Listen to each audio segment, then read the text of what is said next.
welcome back, guys. Welcome, Ron. Hey, Ronnie. Hey guys, thanks for having me. Thank you so much for doing this. Thanks for being here. I love doing this. Yeah, thank you. Thank you so much, Ron. Our first special guest. Yes. on that as well. Oh my God. Honoured. Very honoured. Yes. Likewise. How are you? Doing well? I'm doing good. How you guys Good. doing? We're good. Really good. Congrats thanks. on the podcast. Oh, thank you. Thank you Thank very Thank much. you for having me as your first We think it guest. was very fitting to have you as the Yeah. first I guest. appreciate that. Absolutely. So I guess let's get into it, Jay. Sure. Everyone's probably wanting to know about Ronnie and his life. Yep. So let's begin with a question that we're going to ask all our guests on here when we start this sort of pod. How did you end up as a writer, director, or filmmaker? Is it something you always knew, Ronnie, or Well, let's go way back. Yeah, were you on a Way different? back. We're We're gonna go back to the 80s. Yeah, I'm were you serious. on a different path? 80s baby. Were you on a different Or path? 70s maybe technically. Yeah, true. Were you going to be? God, you're old. He's older. Excuse me. Dog ears. Oh my God! All right. Was it? Were you on a different path? Tell us your story, Ron. No, this has always been the path. There's never been the backup, So I feel that. going back to the 80s, like I said, maybe early 80s, my parents said that I was obsessed with the moving image. I'd be watching TV glued to it. Yeah. Most kids were playing with toys and stuff, and I was just like recording everything I could off TV on these little Betamax tapes before, yes. before VHS. You would know. For Do some you know people. beta tapes? Yeah, the yeah, smaller ones. It was The just V- another yeah. format. Just the normal. No, smaller than VHS. So like that big. So it was just Oh. it was like Blu-ray walls, and they had Bluray and HD DVD. I don't know if you know that. Wow, I But didn't it know was that. like Yeah. the Betamax was a smaller format, Right. and the VHS was the longer one, and both did the same thing. But Okay. people say till this day the Betamax is better quality Yes. for those who Right. are retro enthusiasts. Yes, for those playing at home. That's right. Yeah, so I would, I just remember recording everything off TV, whether it was cartoons or like, I still got the tapes till this very day. The movies that I would record would be The Empire Strikes Back, Star Wars, yes. the original Superman movie from like 1978. Yeah. I got that Classic. right. Yeah. Caravan of Courage, those, those. The Ewoks. The Ewok movies Yes. and all that sort of stuff. Yes. So I was always obsessed. So fast forwarding a little bit, or going back a little bit, my dad used to always do wedding photography, videography. So he always had a lot of equipment around. So I inherited a lot of that stuff. So as a kid, I would pick up those old video cameras, and these things were like heavy. You'd have to actually carry like a big recorder, like a really heavy recorder, and plug it into the camera. Wow. So I would make short films and like commercials and that sort of stuff with my mates when I was like 7, 8, 9 years old, I like to say. Do you think you had a bit of inspiration from your father? He wasn't a filmmaker, but Right. I got the inspiration of like the technology, cameras, videos, recording. He showed me how to connect things with RCA plugs, and He sparked something in you. yeah, I think he reckon. sparked Yeah. something definitely. And I guess that's something that I've never actually spoken about. So you guys are very lucky. I've never said that in any of my interviews. Oh, there you go. That definitely sparked my interest in electronics, Yep. audio, visual equipment, that sort of stuff. Yeah. So fast forwarding a little bit more into like my later years as a child, I was making short films, Yep. little skits, comedy stuff, which I still got to this very day. One day, if I have the courage, I'll upload it to YouTube. Can we or something. release one? Yes. On Yes. Instagram? Yeah, Yes. From the vault. maybe. From the vault. It might need some like restoration and some post on it, but In the vault. Yes. We'll get yeah. that out. So my parents always said I was obsessed with that stuff. So Yep. in high school, I was the guy who had the video camera. Like I'd take it everywhere, Nice. No matter where I was, I had a video camera, and as time went by, I'd get another video camera, and like that's all I ever wanted. And I've still got them all. I've got all different ranges of video cameras from That's different sick. sizes. And of course, as time progressed with technology, they got smaller and smaller and became handy cams, and yes. that really helped because they were like really big, and then they were really And small. they weren't hurting your shoulders anymore. Yeah, so I was filming everything in high school. I was the guy who filmed our Year 10 and Year 12 formal, which years later everyone was like, hey, do you have a copy? And I edited it on very primitive sort of VHS recorder to VHS recorder. This is pre-computer editing. Oh, Yep. yeah. So I would edit from video to video Oh my God. and do all sorts of like really clever sound stuff where you would, Yeah. How do you do that? go off like a CD player into the back of a video How long player. would this and- take? it would take a long time, you know what I mean? Yeah, Couple of days. Yeah, it's like editing commercials out of movies when you were growing Yeah. up. You'd know that. That sort of stuff. So it wasn't until year 10 at school, talking mid-90s now, where they introduced, I couldn't believe it, in my high school, same high school we went to. Plummo, shout out to Plummo High. High School. Okay, I feel like I'm the Year weird one in the 10, middle here. Plummo High, they introduced the first film and video class. Did they really? They did, and man, Like the like an AV class. class. And I was Yeah. like, man, I'm in, you know, and that was I think it was a 2-year thing. Was it year? AV Maybe it was year class? 9 even. Yeah, they call it film and video. I've Yeah. still even got all my like Audiovisual all class. my assignments and stuff that I did. I've still got them till this Really? very day. Yeah, I think maybe it was year 9 and year 10, right? Yeah. I don't think it wasn't there when you were No, attending, right? I was neglected. Yeah, I think They didn't pull out the stops for me. Oh, okay. no, I think it wasn't popular, so maybe it didn't last Yeah, for probably. many years after that. But that was my first real course of learning about film and video, and I think it was just an art teacher who had learned about it, or maybe she had some experience in audio visual stuff. But I remember having to do an essay or like, what's your favorite director? And at the time it was Spielberg, of course, because he was the big director of the 80s and even through the 70s even. We touched on Spielberg last Yeah, time. yes. Yeah. You did. It was a very good episode that Oh, one. Thank you. Oh.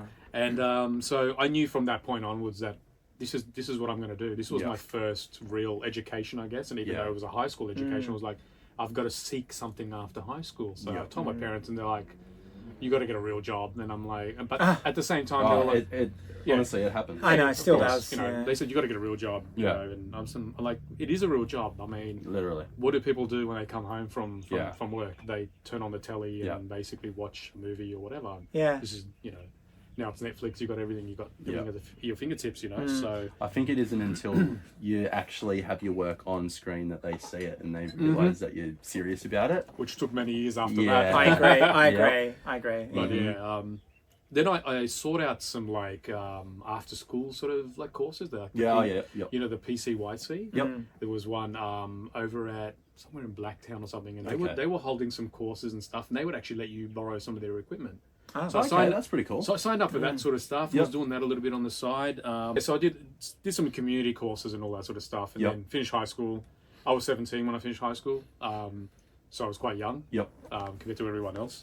I should go back a little bit. Back in my last year of high school, year 12, they were building a new Hoyt cinema in the local area. So I got my careers advisor at Plumpton High and got him to help me write a letter before even the building went up. I was like, I'm going to apply. Wow. So I'm getting this. I applied. Long story short, I got the job. I knew on the spot that I got the job. I was really enthusiastic about movies, and I just absolutely love that. So, so Very even fitting too as a director. yeah, so I had a job 1 year before the building even came up, so it was great. It was great telling people I'm going to be working there, you know. Being a 17-year-old working at a cinema, I think that's you know, pretty and, cool. and opening a cinema too, being part of the opening of it's all one. new. I It's think all new, it's more special than just going and working at a place. But For sure. we got to open up the place and we started with Independence Day. Oh my god. So in 1996. Oh my god. 1996, Wow. we opened with 4 screens. My lord. I mean, we had 8 screens at Mount Druitt, and 4 of those screens were just dedicated to Independence Day, and it was sold out for many weeks. That's a Roland Emmerich film. Roland Emmerich. Yes. That's right. Wow. And he's producing partner. What's his name? I'm not sure, but he's a director of disaster films and all that sort of stuff. He's done 2012 and all those ones as well. Oh, nice. So we opened with that. It was extraordinarily busy, of course. New cinema in the area and all that sort of stuff. And then what caught my eye was the Projectionist. I saw this guy going up in his secret door. You know, we were cleaning cinemas. We were in the in the box office. Back then they had a box office. Candy bar, doing all that those sort of tasks. And I'd see this guy pop out, and I'm like, what's he doing? Oh, he's the guy that runs the film. You know. So I kept asking my boss, and I was like, hey, can I train up and be a projectionist? They go, no, you're 17, you got to be 18. You know, which wasn't far away. It was like 8 or 9 months away from what I remember. And I kept bothering them, and they're like, no. And then one of the managers said to me, hey, why don't you just go up? I'll give you some permission, but make sure you ask the complex manager. Go up and do some free training, volunteer to learn the job, and who knows what might happen. So long story short, I did about 400 hours after my shift. So I'd go in for like a 4 or 5 hour shift, as you do as a casual employee at any sort of retail sort of place. And within a couple of months, I was a fully, certified, I guess, projectionist. Wow. And then I told the complex manager, who knew that I was going up after and before my shifts. And I said, I can pretty much run all the projectors. I can do the job, Yeah. And he said, all right, I'm going to send you off to Blacktown to relearn new projectors, which were more ancient than the ones that I was working on. Yeah. Oh, God. The ones I had were pretty much relatively new, but the ones over at the old Blacktown, were it was quite old. So here I am having to retrain on new projectors. I mean, you understand the gist of it, but it was very manual, whereas the ones I worked with were more automated. Sorry. Yeah. So that was fun, having to work with machines that all constantly broke down as well. Oh, the old ones constantly. Yeah, they kept breaking down. You had to be, you had to think on your feet. And as a projectionist, you had to do repairs, you had to change belts out, you had to do maintenance and that sort of stuff. Do they have that stuff now, or does it all just... No, it's all digital now, which I'll get to. So we're talking about 35mm reels. That's what I was working with, which was great. So are they heavy, Ron?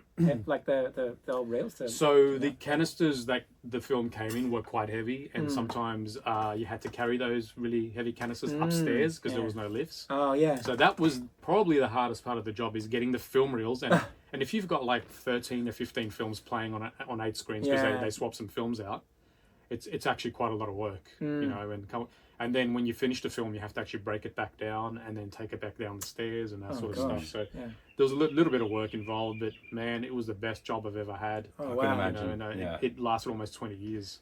And 20 years is a very long time. It is. Yeah, so I started, dedication. so I started off just as a casual projectionist. Yeah. So after working on the floor, as they say, like ripping tickets, usher work, general ushering, box office, candy bar, cleaning cinemas. And it's not a glorious job, having to pick up everyone's rubbish and bin juice, as we like to call it. You know about that? The massive Coca-Colas that are thrown in the people just chuck their drinks straight into the with bin. their ice and their liquid, and then you're tying up Guilty. the bags and it's like dripping out, and you're sweating because you're cleaning a cinema in like 5 minutes for the next session to get it as clean as possible. Oh no. I was once told that I was one of the best guys on the floor with this other bloke, because we were just so fast, because I cared about what I was doing. I loved the environment. I want people to have like a really good experience, sitting in a clean chair, clean floors. Yeah. And so I did extra. I think that's the director inside you. Maybe it was, but perfectionist. Yeah. But fast forwarding again, because I'm going back and forth, of course. No, that's right.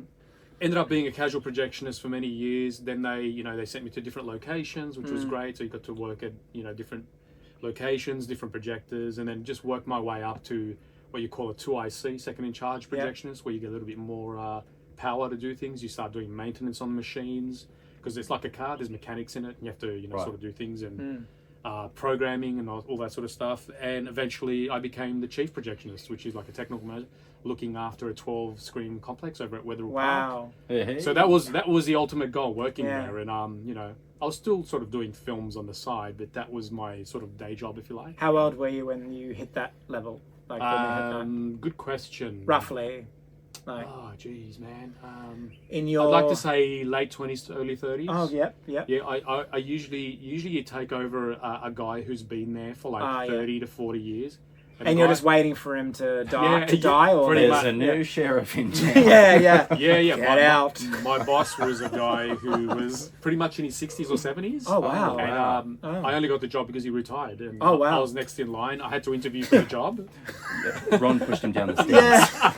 Yeah, you did. Pushed him down the cinema stairs. Yeah. He was a really good bloke called Colin. And, hey, Colin. Hey, Colin. I'm not sure. R.I.P. I'm not sure if Colin is still with us. Well, we hope he is. I hope he is. He taught me a lot, and sorry. Yeah, nice. So I took over from him, and but he was still working there, so I still had backup. So if there's something that I didn't know, and he would always help me out. Yeah, nice. Did you get any perks? Oh yeah, I believe. Hang on, correct me if I'm wrong, Ronnie, because you're working there for so long. You guys, after you work for, I believe the cinema that we're talking about is obviously Hoyt's. We're talking about Hoyt's cinemas here in Australia. massive cinema chain for those of you. Been around for a long time. Very nostalgic cinema brand. Yeah, definitely been around Certainly for been around over 100 years now. since we've grown up and seen a lot of the greatest films of our life in a Hoyt's cinema. Especially at George Street. Especially George Street in the city of Sydney, in the CBD. But what I'm getting to is, sorry I digress, but when you're working there for a long time, I believe they give you a card or something, and you have free movies or discounted movies for life. It's not just the cinema industry, but it's the film industry itself. Oh, right. So if you've done both for 20 years, you get a card called a Pioneers card. It's part of the Australian Society of Pioneers or something. I should probably know. That's all right. But it's called a cinema pioneer, and they've been around for maybe 85, 90 years, and they're a non-for-profit organisation. And so you apply to get a card. You have to pay for the card.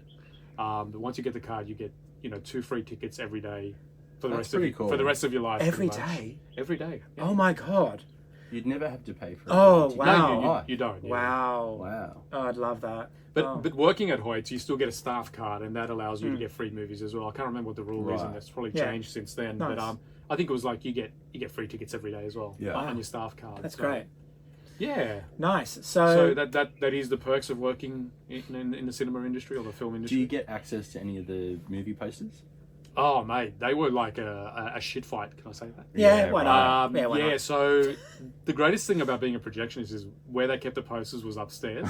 We had proper poster drawers to keep them nice and flat. Oh, wow. So when the courier came to drop off the film reels back in the day, he would drop off all the posters.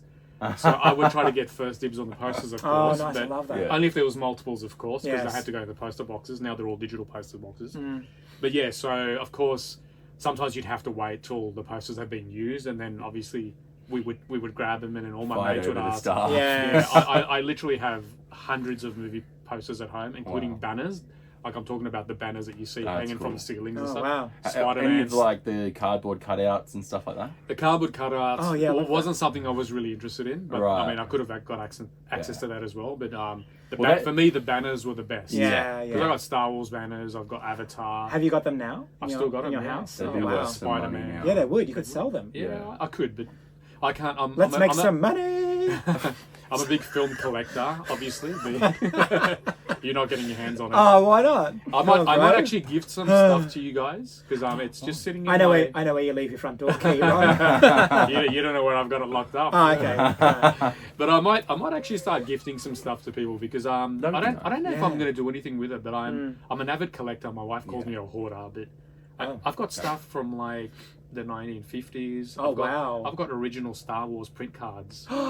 Original, yeah. Holy grail. We've been not much of a Ron's address. Even from 2001, A Space Odyssey. Hello, early retirement. Yeah.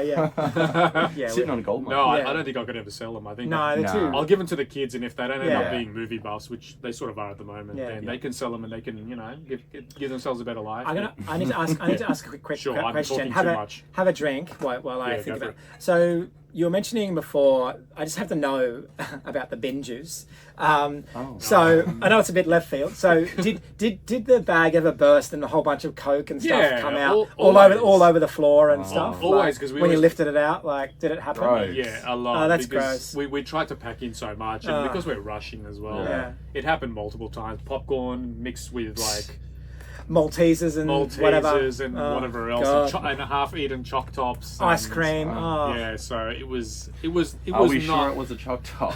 I won't go there. But, oh, really? Okay. I'm not going to ask another question. No, this is rated PG. I'm not going to ask a follow-up. Yeah, towards the back row of the cinema. I think we know what we're doing. I won't say what I've experienced. Look, we're not going to go into specifics. All right. Just let me say, through my little projectionist window, I can see everything. Especially on a Friday and Saturday night. Yeah. No. Teenagers like to come in in the middle of the day where it's dead. Oh. Okay. Fair enough. Yeah. All right. Anyway, we'll just get that out. Yeah. You can cut that out if you like. Yeah. That's awesome. So I guess, Ron, then in the, being a projectionist and learning a whole bunch of operational / technical sides of the medium and that sort of thing, of the machinery and all that sort of thing, I guess when you started to think about really delving into making films or getting into learning about the craft of filmmaking, I'm guessing the whole technical side, having that really kind of helped you from a certain point of view, like a little bit of a springboard, like you knew how things sort of went together. Yeah, I mean, I got a chance to, not that you could watch the whole movie, you could watch sections of the movie because, like running the Wetherill Park cinema complex was 12 cinemas, so like you're going from one to the next, making sure they're okay. And in the film reels days, things could stop all of a sudden, and I don't know if you've ever been in a cinema where it stopped, but that used to happen a lot. So film could get tangled, and there's all sorts of stuff that I won't get into. But so you were constantly on your feet. Catch fire? No. Yeah. Oh no, not catch fire. Back in the old days. The old days. Yeah.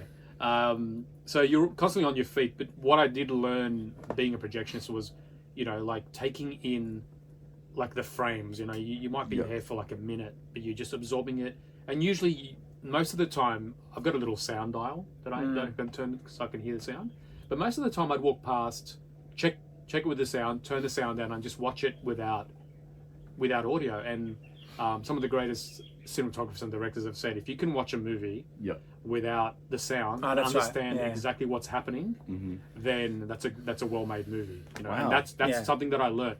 And so I would purposely, I would check the movie. I'd make sure, because it was part of my job to do a QC, to pretty much check the sound, check the picture, make sure everything's running okay, check the film's rolling okay through the projector and through all the rollers and all sorts. That comes back to the whole show don't tell sort of thing. If you show the story rather than telling, like, and if you turn the sound off, if you're showing, then it's like the story exactly should come across. That's right. You should be able to understand what's exactly happening in the story, without having to show me, don't tell me.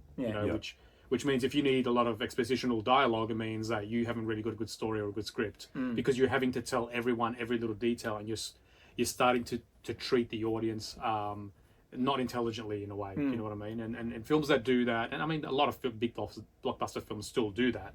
It's just a trope that they use. But making a really well-made story, that's what I learned. I knew that if I wasn't understanding something when I was looking through that little window, I was like, I have to turn the sound up because I don't know what's going on here. Maybe it's slow pace, it's boring, and there's a lot of talking, and there's not much action, whatever it is. But yeah, that's one of the things I learned. Trailers, I got to absorb a shitload of trailers. Like I'm talking about more than the regular person, and not just seeing a lot of trailers, but seeing the same trailers and seeing different versions of trailers. So when Star Wars releases trailer 1, trailer 2, and then final trailer. Seeing how they're telling the story, how to tease people with a teaser, what's the difference between a teaser trailer and a trailer? Right. What makes a good trailer? That sort of stuff. So having years and years of watching trailers tells you how to cut a trailer or how to design a trailer, and knowing what aspects in your film you can draw out of that film to use in the trailer. I love that. What moments without giving away the story? Because these days you tend to see trailers that give away the whole film, and you're like, I just saw the whole film. I don't need to go to see it now. Why would I want to see it? I know all the best bits. I know all the jokes. I know all the punchlines. Why am I watching this movie? Or trailers that don't do the movie justice, I find. Yeah. Sometimes. You turned off, and you're like, I'm not going to go and see that. And then but then someone tells you it's a great film. So true. And it goes for a bad film too. You can sell a really bad film with a very great trailer, and I think we've all experienced that. Right? Yep. So, yes. 100%. I have. Oh yeah. All right, so I guess everyone might be interested to know, when did it start for you from that point of view? You worked at the cinemas, projectionist, and then when you were like, okay, I'm really going to start finding out more about this thing called filmmaking, I guess what was the first major, thing that sparked that off? Not that sparked that off, but what was the first school or course that you looked up to maybe, actively do that? Okay, so going back to being a projectionist, so I was doing that for a little while, and at the same time I actually was applying for film school. So back then in the mid to late 90s, there wasn't much around. AFTRS was around, but it was more prestigious back in that day. You could only be 21 and over, and you had to have a body of work. And I'm like, I'm 17, I just finished high school, graduated. I don't have a body of work. I've done some of the mucking around stuff that I've done at home, but I don't have any short films to submit as part of the application. So Sydney Film School wasn't around, SAE, I think, was around, but not a film school. I think it was just purely a sound college. Sound engineering and stuff like that. JMC, Audio. I don't think was around. No. Correct me if I'm wrong. But so I ended up finding this small little college over in Artarmon, and one day was in Artarmon, one day was in Surrey Hills. So I started doing that as I was a projectionist. So I was a casual projectionist, and I would go into the city and I would study at this college. Wasn't the best college, but it got me a start to understand like stills photography I'd never mucked around with. So they started us with stills photography. They took us into post. Post was very different back then. You know? It's like, I don't even think Premiere Pro even existed, or Final Cut back in those days. It was all those like machine editing and all that sort of stuff.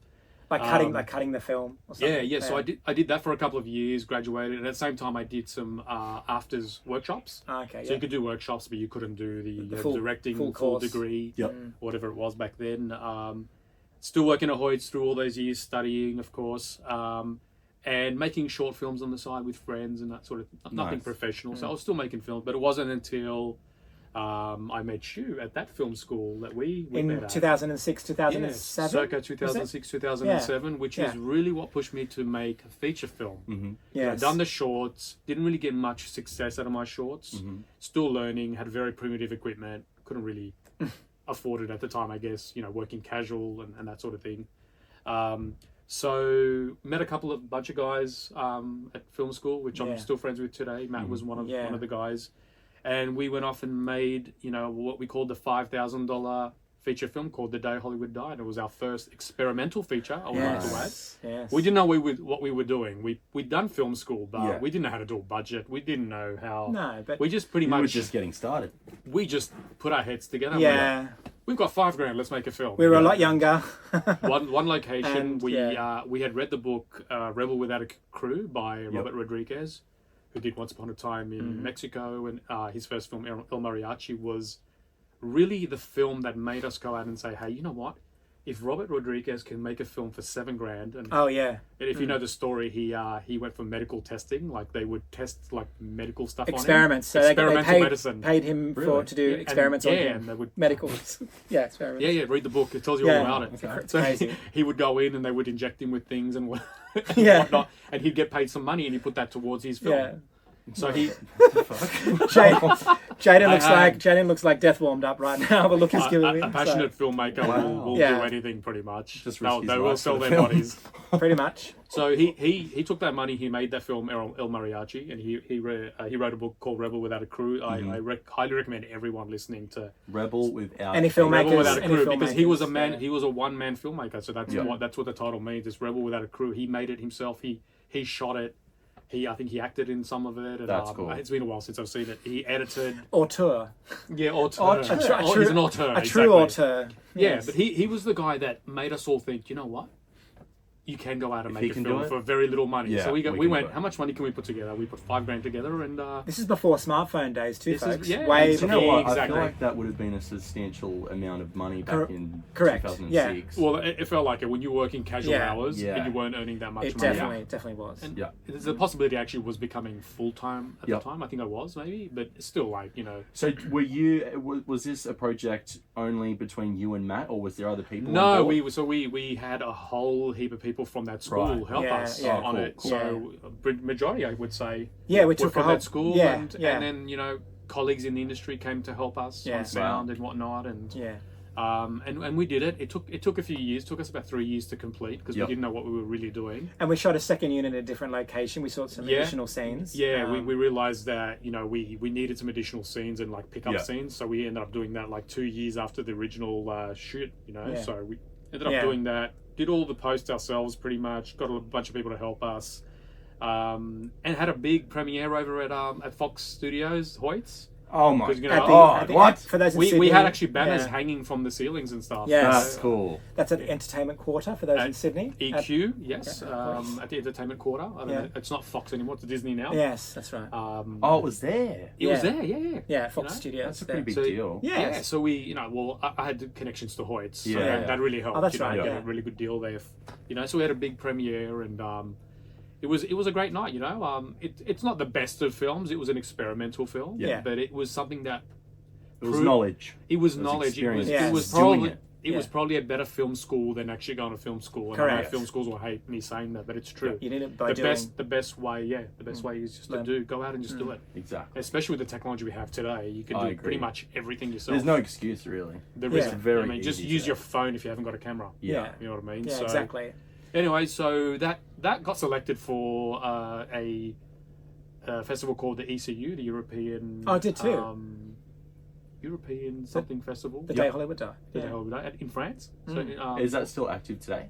I believe it is actually. Oh, nice. They contacted me recently, and they wanted me to do an interview about like where you're at now after all these years. And Oh, I that's just, I'm so Alright. sorry, I couldn't even get back to them. And I Oh, think wow. yeah, That's cool. It was just so much going on. at least they're still going. That's pretty cool. Yeah, they're still going. So Yeah. we got selected for that. We didn't win, but that's Yeah. okay. Being selected, as they say, or being nominated is a testament to making a really experimental feature film that could garner a bit of an audience. Yeah. And so that was our first forte into making a feature film. But it would take another decade before I made my latest feature film. So Yeah. we'll get to that. But whole bunch of shorts in between. But yeah.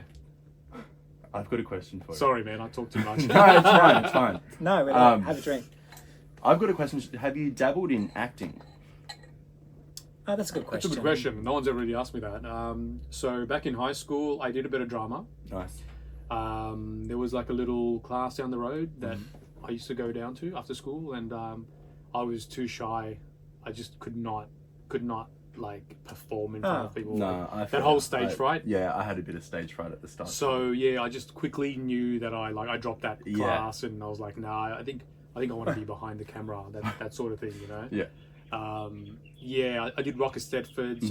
I helped backstage with that sort of stuff. Yeah. Rocker Stedfords and all sorts of what was it called? The school.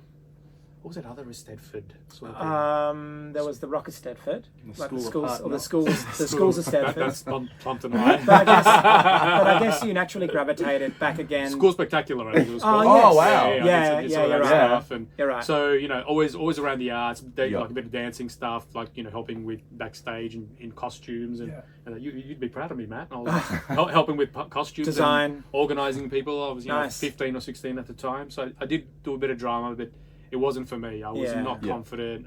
To this very day, I'm not really interested in doing any acting. Yeah, that's Well, fair you enough. naturally gravitated back to the more, as I said, more operational, technical side and production side, rather than the drama Correct. side. The acting. I side. like to be the puppet master. I like Naturally. to, I like Doing to all the create. strings. You like to create your vision using the talent. That's correct. Yeah.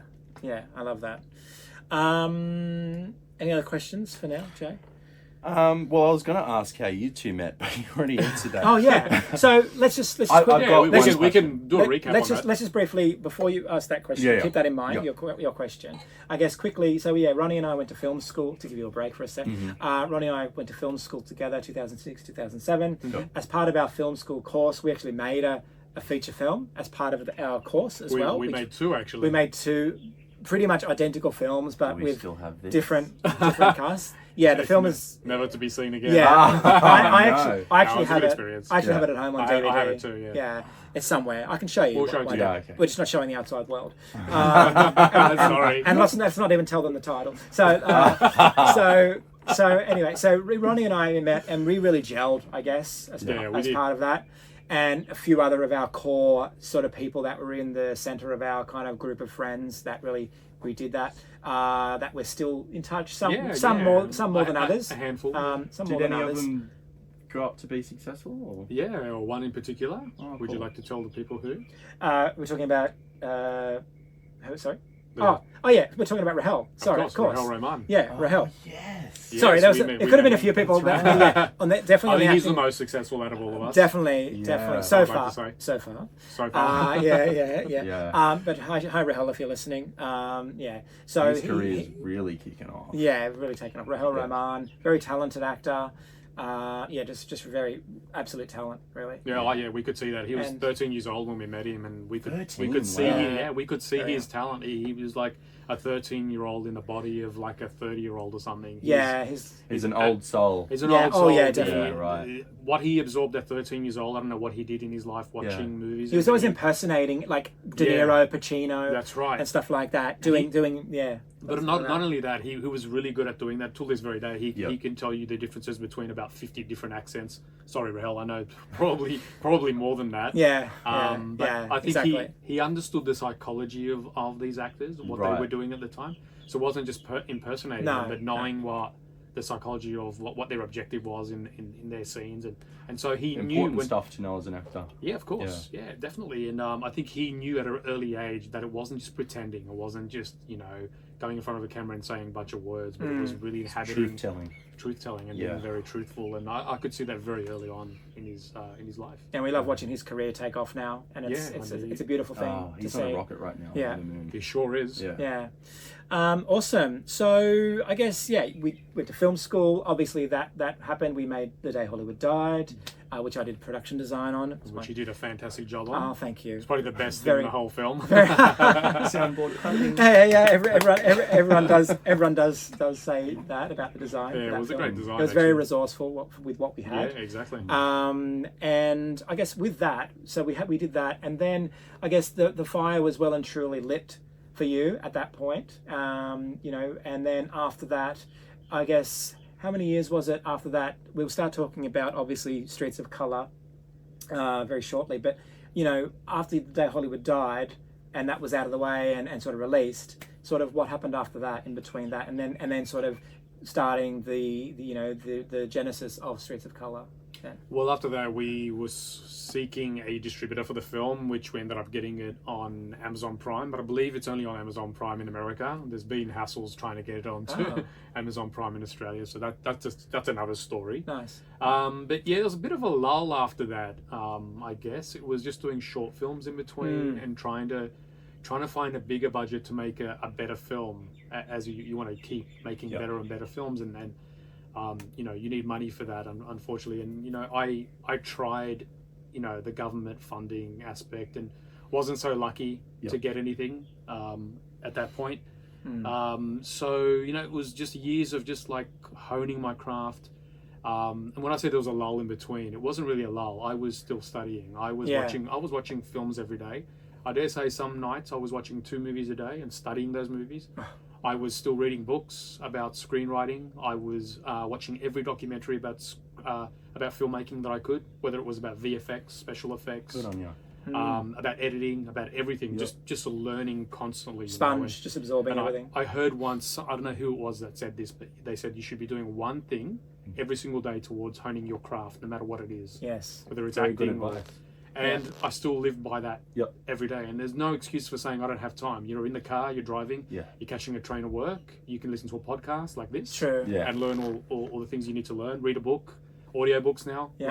I absorb tons of audiobooks, regular books, everything, Kindle. It's so much more easier to hear information when it's audible. Yes. Audible. Yeah. I was even using speech to text Audible. programs to turn my books into, because when I was really time poor, and I was in the car and I needed to read a book, I would just turn it into an audiobook. And now with AI it's even better. They're more natural sounding, like the ones I used to use like 10, 15 years ago. So in between that was always learning, making short films. I've written half a dozen screenplays in that time, trying to get those off the ground. One nearly got off the ground, one didn't, and you go back to a different idea, and you keep honing your scripts, trying to make it better. And do you think that's like the nature of the game? Yeah, I think you should always be looking at multiple projects at the same time. So if one script doesn't take off, you can't get funding for that, then jump on a different one. Like ideas, they're just out there. There's so many of them, and I dare say I've got a book of about 50 different screenplay ideas. Whether they're good or bad, they have to be developed. Yes. But I've developed, like I said, about 6 of them, and I think they're really good. And when I say develop them, I mean 15, 16 drafts of a screenplay, not just mucking around. And I dare say that you could have another 5 or 6 drafts to make it even better, So it wasn't until about 2016, I thought, I had an incident that actually happened, which was the catalyst to writing the film, which I'll get into later. So this catalyst made me think, hey, I need to write a personal story about growing up. And I think it was Spielberg or another director who said, write what you know. Yes. Like instead of going out and making a sci-fi film with a very low budget or no budget, with very crappy visual effects or that sort of thing, write something that's really personal and that people are going to be engaged in, especially when it's a real life story, and of course you have the creative license to amp it up, and because true stories are never true stories for people who don't know that. True stories are always, what do you call them? What's the word?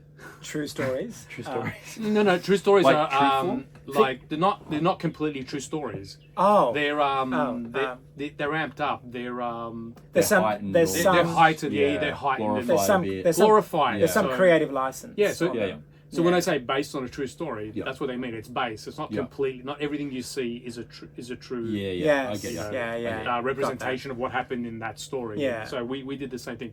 So 2016, this one incident happened, and I thought I got to write a personal story about the way I grew up. There's some personal stuff that I got to get out of my basement, if you like. Yeah.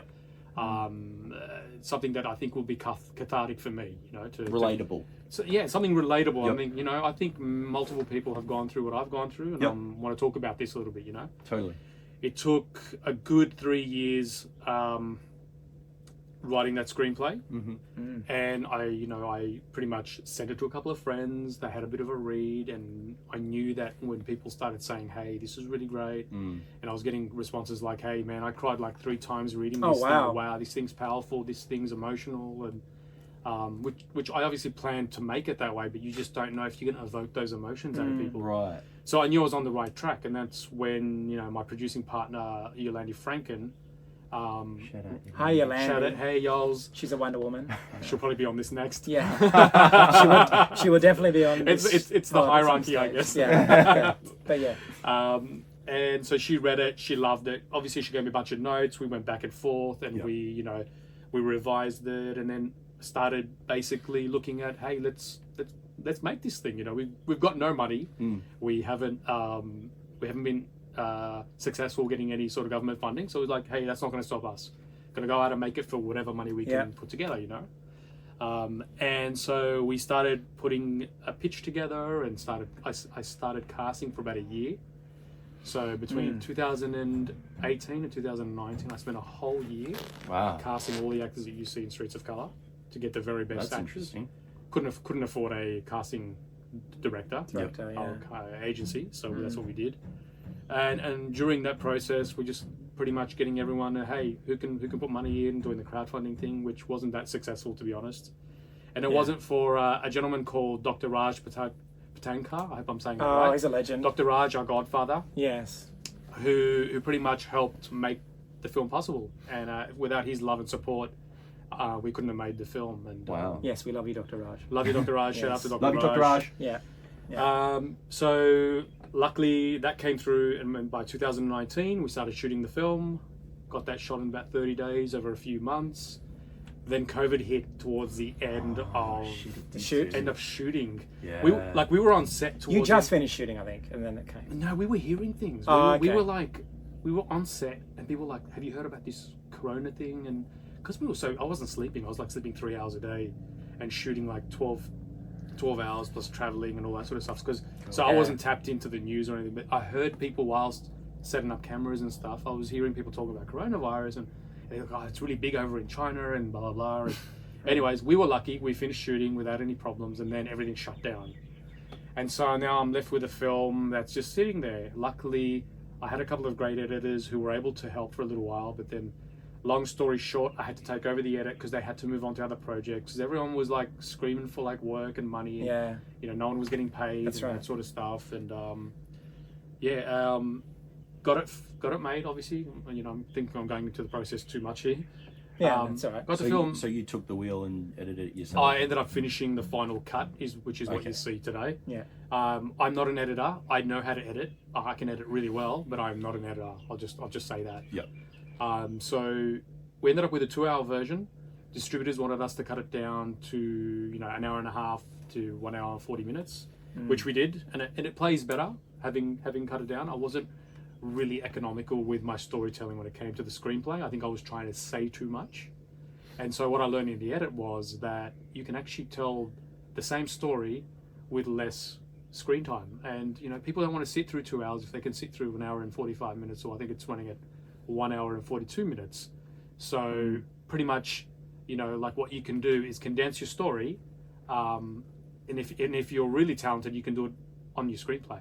You can tell a story economically by trimming. But as they say, you kill your darlings. A few times, I think. Kill your darlings 3 times. I think I refused to do that. I was too stuck to my story because it was so personal. Yeah. It was like based on my experiences and the experiences of everyone that I grew up with. Just quickly for our listeners, let's just go through a quick, I guess, rather than reading the IMDb synopsis of Streets of Colour straight from the horse's mouth, so to speak. Oh, you put me on the spot now. Just give us the elevator pitch. What Streets of Colour is the main character, and just the chaos, or not the chaos, the conflict that they have to sort of overcome in the film, and that what transpires. I'll try to say it in the most high level, concise, in as concise as I can. And I'm not great at pitching. That's all right. I'll tell you that. That's all right. It's about a guy called Tez. He's a 20-something-year-old guy who witnesses his best friend be killed, unfortunately, in a racist street fight in a car park. And so that event, I guess, is a catalyst to send him into the wrong direction. He was already growing up with a lot of racism and that sort of stuff, and that sends him on a path to sort of find redemption, basically for his best friend, and to try to find a way, because he loses his son on the way too. His ex-girlfriend sort of takes. It's a bit hard to so there's a lot of stuff he has to get through, right? Because he has to basically try to get his son back. Is the core? Yeah, there's the drug use that's stopping him. He's trying to overcome that, right? There was a lot of obstacles that he faced. So after his friend gets killed in the racist street fight, he pretty much goes on a wrong path. Yeah, he goes onto drugs. He spirals. He spirals into then he loses access to his son, and his ex-girlfriend pretty much says you can't see him anymore, and he has to go through court mandated drug tests, and so it's a story of redemption, and it's got a really great emotional arc, if you like, that he's got to find his way through all the battles of drug addiction, and the racism that he's dealing with. He's got self-identity issues, which is he's got to get money back to his dealers. That's part of the whole drug addiction sort of thing. And because there's a number of messages. I mean, one of my questions was going to be, which we're kind of tapping on now, is what messages did you hope to convey to the audience when they watch Streets of Colour? I guess there's a number of them that you could there's a number of I dare say I was too ambitious in trying to put a lot of really good core messages in there, because I believe that you have to walk away from a film feeling something, and maybe you learn something little on the way, getting some kind of impression on it, getting an impression and being entertained at the same time. For me which is personally, really I got like a spiritual vibe watching your film. Yeah, that's right. So there was a spiritual message in there for people who do believe in a sort of a big a higher power, if you like, and it doesn't matter what religion you believe in. I put the message in there for it's a higher power. What your path to your higher power is, that's totally up to you. But I believe that the spiritual journey for him was important because it's something that I grew up with, and that I battled with, and that I questioned as well. And I have Tez, the main character, doing that in the film. He's questioning it, not just going along with it, as most people do. So the spiritual message is an important one. Obviously, drug addiction. I don't need to go there, but I think the most important lesson is the self-identity and the racism. He didn't like the skin that he was in. He didn't like the way he looked. So he changed his eye color by putting in contacts. He changed his hair color to blonde, and that's what we did. We changed our hair color to try to look more Anglo, if you like. That's right. Yeah. So the core message is be who yourself. Be yourself. Be who you are. And try to embrace your culture as well, because you come from a different culture. Embrace that, but you can also be Aussie too. And assimilate as well. Do you have another question? Is there any misconceptions about directors? That's a very good question. That's a really good question, actually. I think the biggest misconception is that directors absolutely know everything when we don't, because every film is a beast unto itself.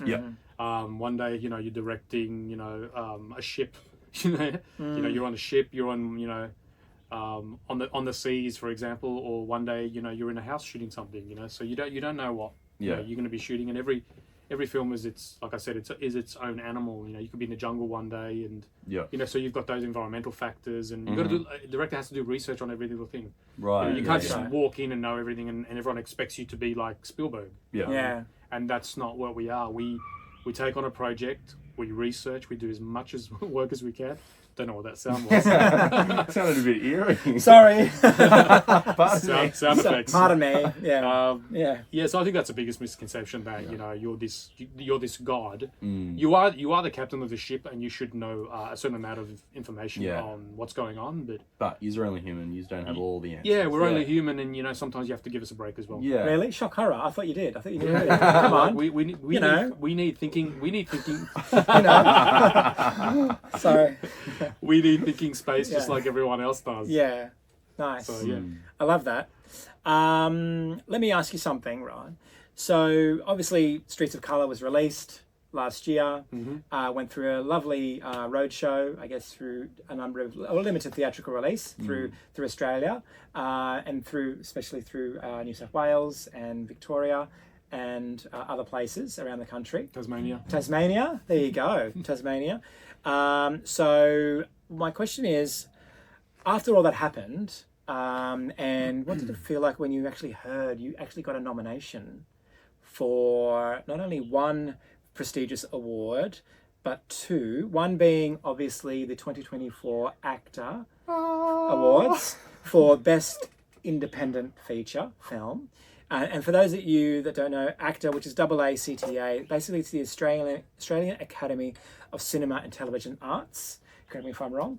That's correct. But it's basically Australia's version of the Oscars or the Academy Awards. So very high It's a honour. massive achievement, even just to be nominated. Just to be nominated from from multitudes of films that they cull down to 6 films in that category. I believe it was 6 films. I think it was 6, five or 5 films, or 6, yeah. Films. So massive achievement unto itself. And then obviously you also got a nomination for the Screen Producers of Australia, Screen Producers Association, I think of Australia, or called SPA Awards for Best Feature Production, I believe. Not just independent, but actually just Best Feature production. How did that feel like, especially for the AACTA Awards, like to hear that? Right. I think it was probably one of the greatest moments in my career. I remember I think it was a Saturday or Sunday when they released the information online, and I remember the boys from Skycross Entertainment, shout out to Nenef and Drew. Hey guys. I think they sent like a WhatsApp message and they said, "Hey, we've been nominated." And I'm like, "No, are you kidding me?" And then there was a screenshot, and I'm looking at it, and I was just like, I was in shock, and then I call over to my wife Ray, and I was like, "Ray, I think we got nominated. I don't know if this is real. I've really got to jump on. I can't do it on my phone. I've got to jump on the computer to check if this is real." And of course, it was real, and of course, everyone's celebrating. We're all sending texts to each other, to the cast and the crew, and it was such a thank you. Sorry, it needed. I'd like to thank the Academy. Yeah. No, literally, I'd like to. For the nomination. Yeah. Love that. That's a very retro sounding. Yeah. I love it. That's our prestigious awards ceremony. You should use that every single time you get someone nominated on here. Yeah. Looking at the other films in the category, it was very.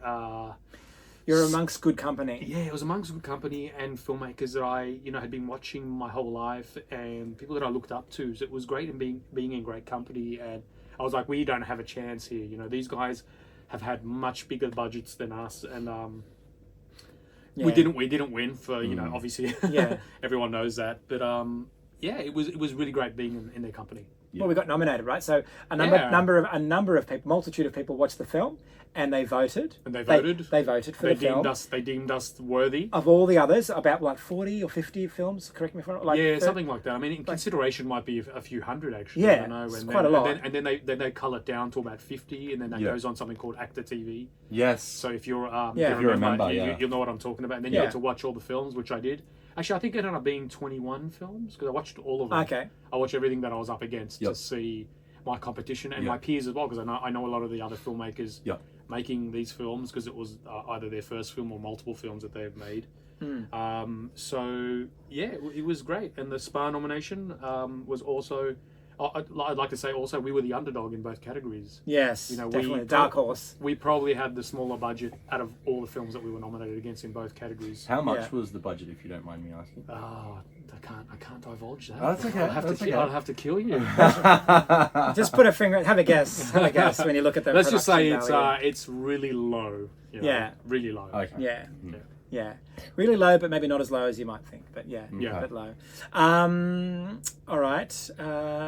Any other questions for now, Jay? Before Yeah, of course. The most important 2 questions I have for you Oh, wow. is Oh no.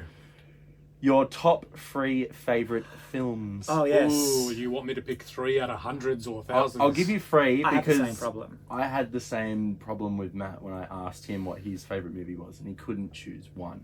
So I'm going to give you 3. Because there's too many. Okay, Yeah, my yeah. first one would Too many. be Far too many. The Good, the Bad, and the Ugly. I haven't seen that. Spaghetti Western. Sergio Sergio Leone. Leone or Leone. Leone Yeah. or Leone, I think, because Yeah. he's Italian. What's One the of- name of it again? The Good, the Bad, and the Ugly. Surely you've heard that. Wah, wah, wah. Is that it? That's it. That's it. Perfect, Jay. Love it.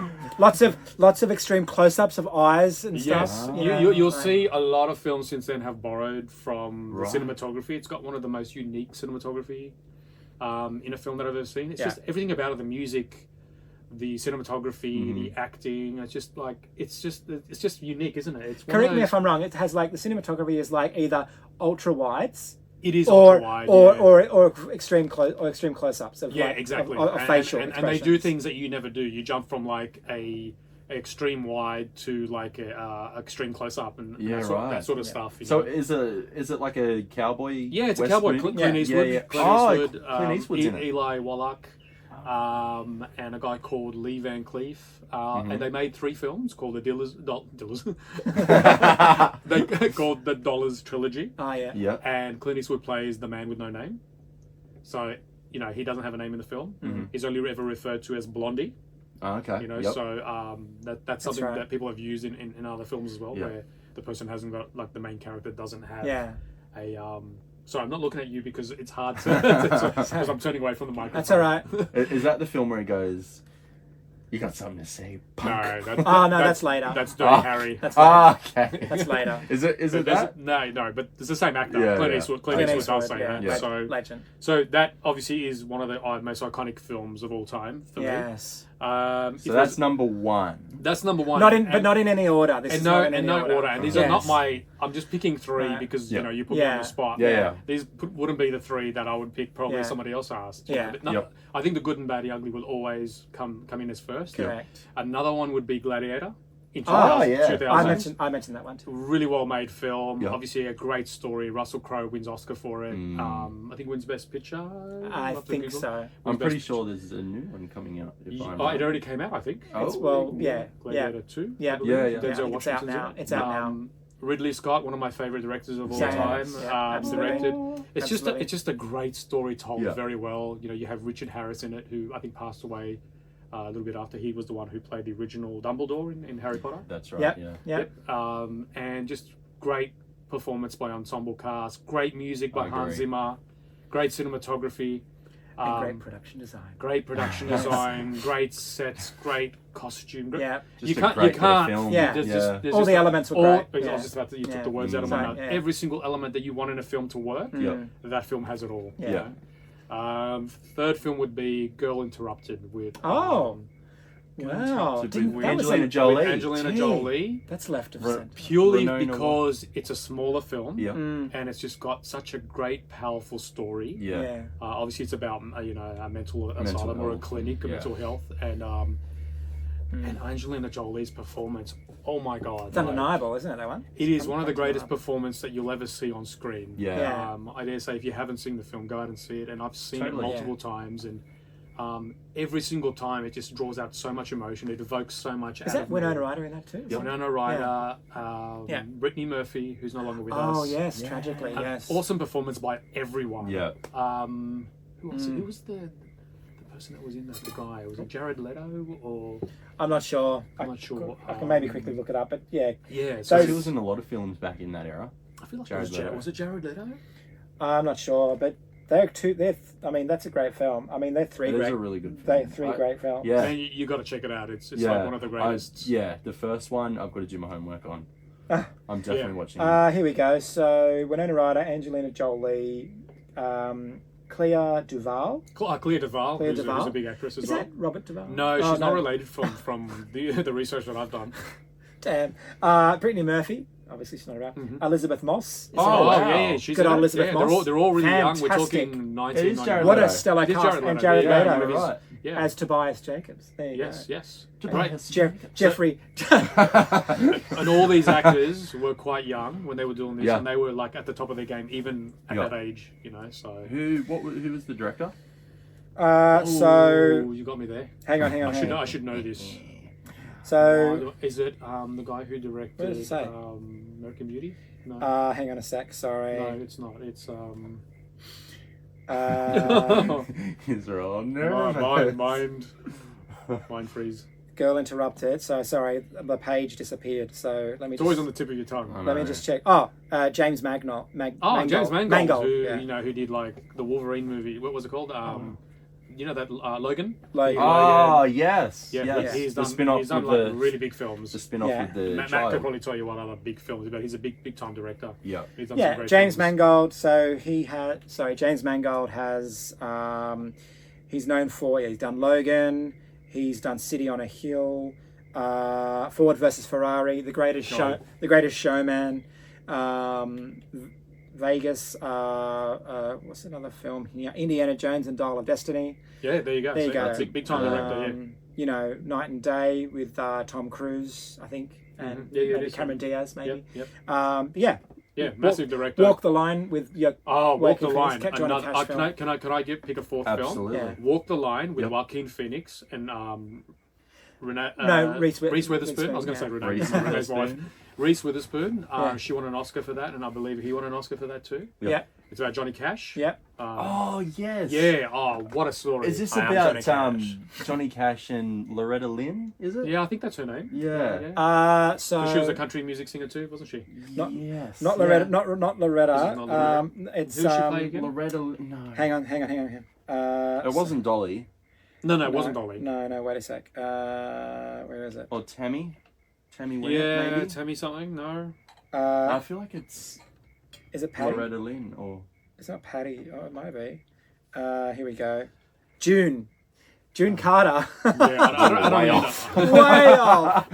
We're not country June. music enthusiasts. June unfortunately. Carter. June Carter. Sorry June for Carter. all those country music Sorry for fans. the fans. We may have to edit all that crap out. That might sound better. Yeah. I've June. still got another question. This is Yeah. my last All question.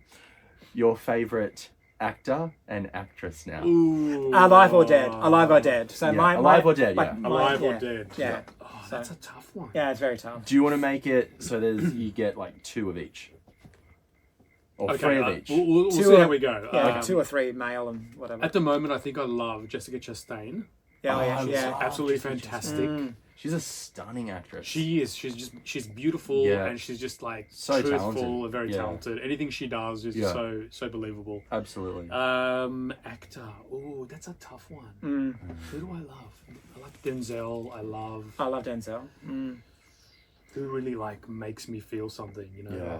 Jared Leto's actually quite good. He's cool. I like very him. good. Have you seen him in Dallas Buyers Club? Yes. Oh, Brilliant performance in that, as is Matthew McConaughey. McConaughey, Yeah. of course. Brad Yeah. Pitt, yeah, it's good too. Brad Pitt's a great actor, obviously, as well. I want to choose someone that Is versatile. versatile. Leo.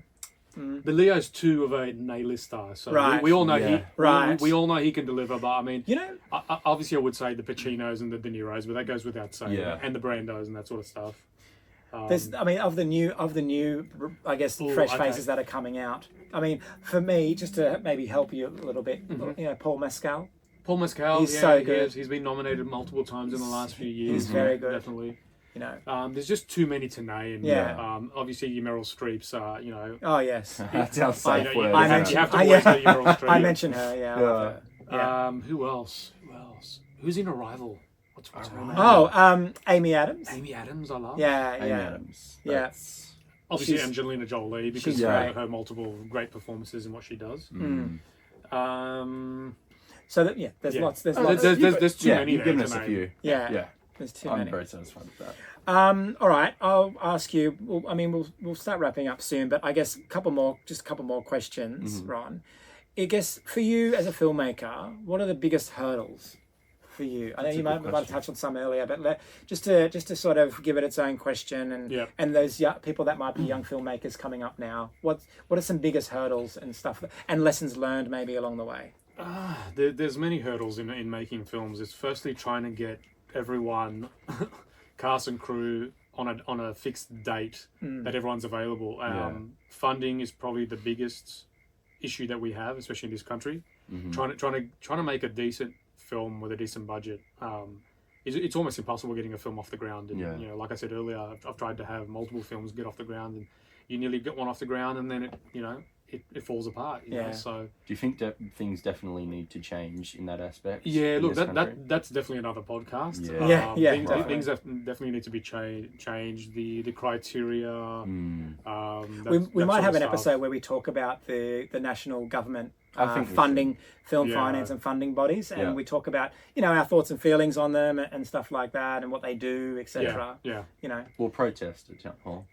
We may even have we might need to. we may even have you back again with your experiences. No, you don't want to hear from me. I won't stop talking. That's the biggest challenge in funding. Right. Getting a film up and off the ground is the hardest part. But, you know, if you're still starting out, just grab your phone, grab a camera, and just go out and do one location Experiment. film. Do what we did with The Day Hollywood Died. Go out and pick one location, do a horror film, do a supernatural. What do they say? Put 12 kids in a house and chop them up. That's exactly what they say. Or that's the elevator pitch for a horror. It is. That's exactly what you do. Or do the found footage thing. A lot of people do. Yeah, it's not hard to do. You can do shaky camera and that sort of thing. Try to come up with a really good, enticing sort of story with, evoke something out of someone like fear or, an emotion. Emotion. Yeah. I think that's good advice for us. Very, very good advice. Yeah, I mean, you can do it with your phone, a couple of mics, and much cheaper these days. Edit it yourself. There's free editing software out there that you can use. I'm pretty there's sure no excuse. There's actually like festivals for smartphones. There's really no excuse. You're right, Ron. There's no excuse. It's called SF3. That's the one. Yeah. In I'm not sure if they do features or shorts. I've never applied, so I'm not sure. But when you have Yolandi on there, she can tell you a bit more. Yeah, she knows a lot. Yeah. We have a lot of friends who work for SF3, so we can get them on there. Yeah, absolutely. As well. Awesome. I guess, Ron, at this point, just to ask you personally, as a person or as a filmmaker, or both, what are your thoughts and or hopes, for the future for you and where your career's going, and what are you're trying to achieve? I'm currently developing my next feature film, which is in treatment stage. Treatment, basically, for those who don't know, I'm guessing everyone does who's listening to this. But for the people who are listening, treatment is just like a short version of a screenplay done in sort of like a novel form that sort of summarizes the story. So I've recently written about 47 or 42 pages of a treatment of a film that I've been trying to do, a psychological thriller that I've been trying to develop for 2 decades, believe it or not. A neo-noir. It's a neo-noir film, psychological thriller with murder mystery elements. And crime, if you like. That's a lot of stuff, isn't it? but it all meshes together. It's very rich, very rich. Matt knows a little bit about it. I'm not going to divulge what it is. So I'm early stages. Early stages, developing that, putting the package together, and trying to get investors and trying to get that off the ground. Hoping to shoot that next year, if all goes well. It's going to be totally different to anything I've ever done, but it's really cool. It's a cross between directors like Christopher Nolan and Tarantino, mixed in with a bit of Sam Mendes, who did American Beauty, that sort of stuff. So it's quite unique. It's a unique property, I think, but it's really exciting too. I can't actually wait to shoot this thing, because I've been trying to, like I said, for 2 decades. So I can't wait to see it. I hope I can get it off the ground. Yes. So anyone who wants to help, reach out. Yes, absolutely. Or contact me as well. As another hub of contact, I guess. Yeah, exactly. That's awesome. Any other shout outs or plugs you want to give anyone that like anyone else? My wife Renee for being the biggest supporter in my life. That's a great shout out. If it wasn't for Renee, I mean, I couldn't do what I'm doing. We got 3 kids at home, and I want to shout out to my kids, Xavier, Leonardo, and Georgia, who are all under 10, 3 under 10.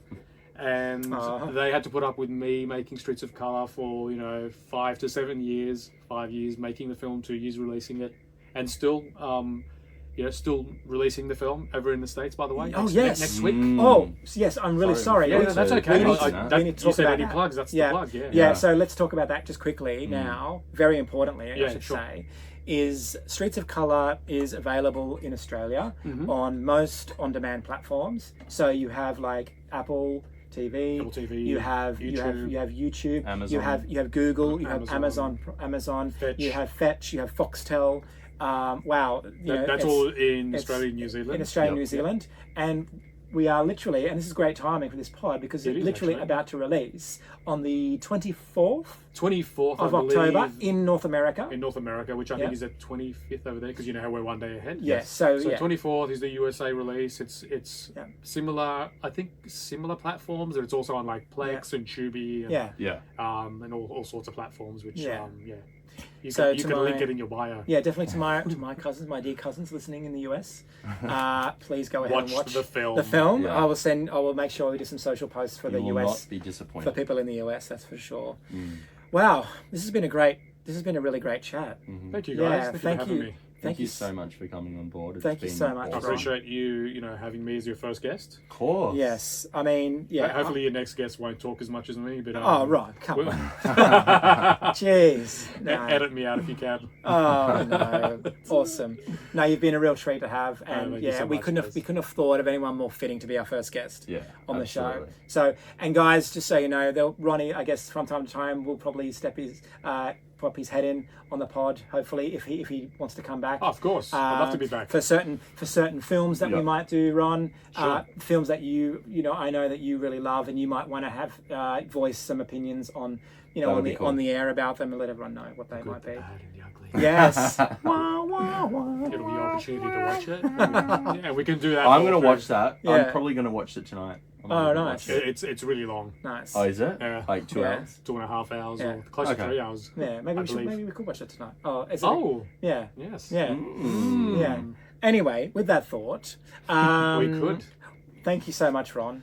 Thanks, It's been guys. really- This has for been being a blast, and Really great. I hope to see you guys soon on this. Yes, You will. You will. Absolutely. What do we got next week, Jay, on the pod? It's gonna be a very spooky time of year. Oh, So Halloween episode. we are having a Halloween special. Yes, Ron. Oh, we are I know having exactly our what first movie Halloween we're going special. to be. Can I guess? Yeah, sure. Is it Halloween? The original? No, but it starts with a H. No, but it Ooh. does start with a H. That's very, Oh, very okay. good. Yeah. I'll let you guys release it. And Yeah. this one's PG. Yes. So It's not very scary. Yeah, Not this very one's for scary. children. Hocus Pocus. Yes. Oh yes. Yes. That's the one. Great. I was like, what starts with a H? That was Yeah. pretty good, actually. And they did not tell me, guys. They didn't. It's got our Lord and Savior Bette Midler in it. Yes.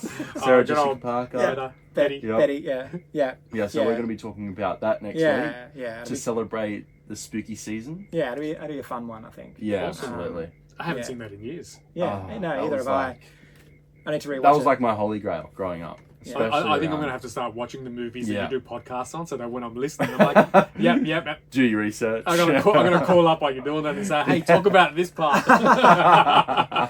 Love that. No, I won't do that. In saying that though, thank you so much for being here. Yeah. Like it really means a lot to us Yeah. hearing your story and for the viewers as well. Yes, and So- thank you so much for everyone that are listening and watching us Yeah. as well. Cheers, guys. Thanks for listening. We really appreciate Thanks, it. guys. And we'll see everyone next week up on screen. Woo! Thanks, guys. Bye.